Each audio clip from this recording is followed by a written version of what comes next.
Good morning, students. I am Dr. Ved Prakash, Associate Professor, Government College, Ajmer.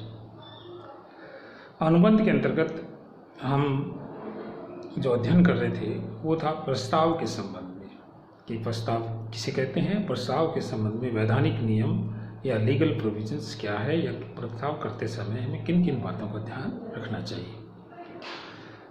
इस topic में कुछ बातें हम कल देख चुके, जैसे दो पक्षकार होने चाहिए, प्रस्ताव वैधानिक संबंध स्थापित करने के उद्देश्य से किया जाना चाहिए, प्रस्ताव विशिष्ट या साधारण हो सकता है, प्रस्ताव निश्चित होना चाहिए।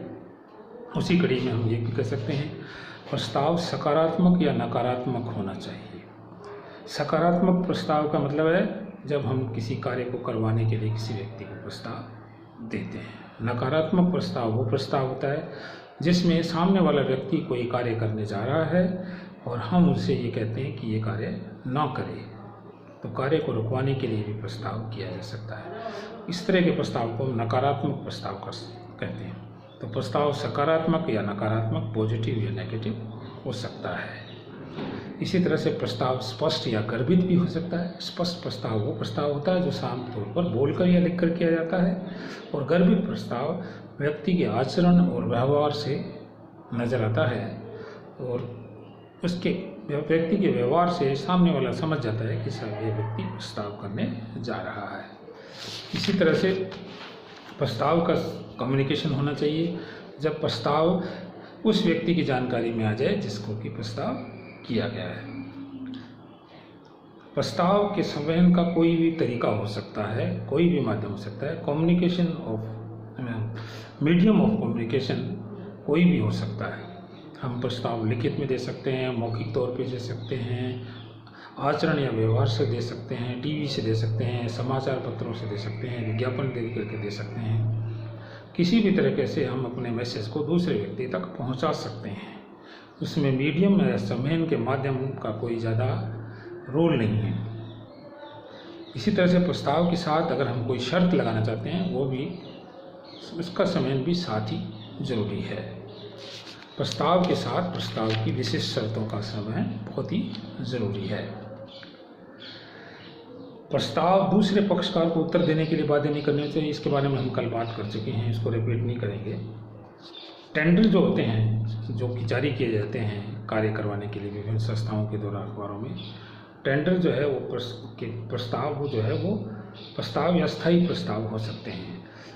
प्रस्ताव एक ट्रांजैक्शन के लिए होता है और स्थायी ट्रांजैक्शंस की एक चेन के लिए होता है।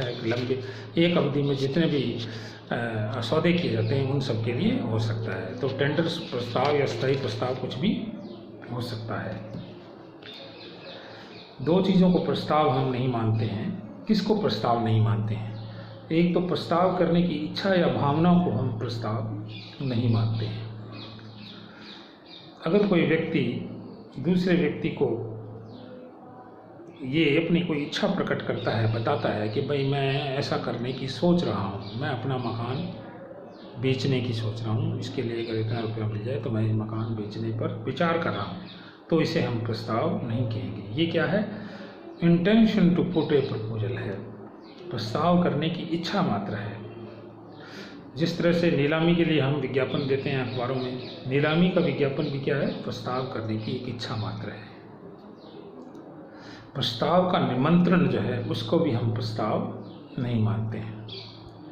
प्रस्ताव का निमंत्रण जो है में हम सामने वाले व्यक्तियों को प्रस्ताव देने के लिए आमंत्रित करते हैं, इनवाइट करते हैं। जैसे दुकानदार जो मूल्य सूचियाँ बनाता है कि भाई हमारे पास ये सामान है और इस रेट पे अवेलेबल है। ये क्या है? ये मूल्य सूची जो है ग्राहक को प्रस्ताव का निमंत्रण देती है। ग्राहक फिर कहेगा कि भाई मुझे ये सामान चाहिए 5 किलो, बताओ तुम मुझे दोगे क्या? तो सूची पत्र जो होते हैं, प्राइस लिस्ट, कैटलॉग जो है इसी कैटेगरी में आती है। इसी तरह से मेन्यू कार्ड जो है होटल रेस्टोरेंट में, वो भी इसी में आता है। विक्रय के जो विज्ञापन हैं वो भी इसी कैटेगरी में आते हैं। अगर हम किसी व्यक्ति से कोई पूछताछ करते हैं और वो पूछताछ के उत्तर में हमें जवाब देता है, तो पूछताछ का उत्तर भी इसी कैटेगरी में आता है। कंपनी का प्रोस्पेक्टस जो है वो भी प्रस्ताव का निमंत्रण है, उसे हम प्रस्ताव नहीं कहेंगे।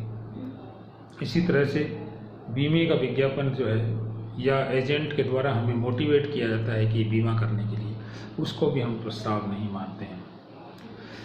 जो टाइम टेबल है रेलवे का, बसेस का, मेट्रो का, ये भी एक सूचना मात्र है, प्रस्ताव का निमंत्रण है। हम जब टिकट खरीद करने के लिए वहाँ पैसे देंगे तो हम उसको प्रस्ताव मानेंगे।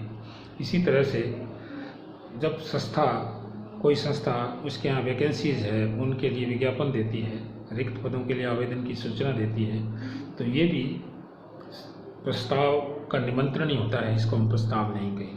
प्रस्ताव जब हम फॉर्म भरते हैं तो हम अपनी तरफ से नौकरी के लिए आवेदन करने का प्रस्ताव देते हैं। तो इस तरह से ये हो गया प्रस्ताव किसे कहते हैं, प्रस्ताव के संबंध में वैधानिक नियम क्या है, प्रस्ताव करते समय किन किन बातों का ध्यान रखना चाहिए और किन को हम प्रस्ताव नहीं मानते हैं। आज के लिए बस इतना ही। कल एक नए टॉपिक के साथ फिर मिलेंगे। धन्यवाद। जय हिंद।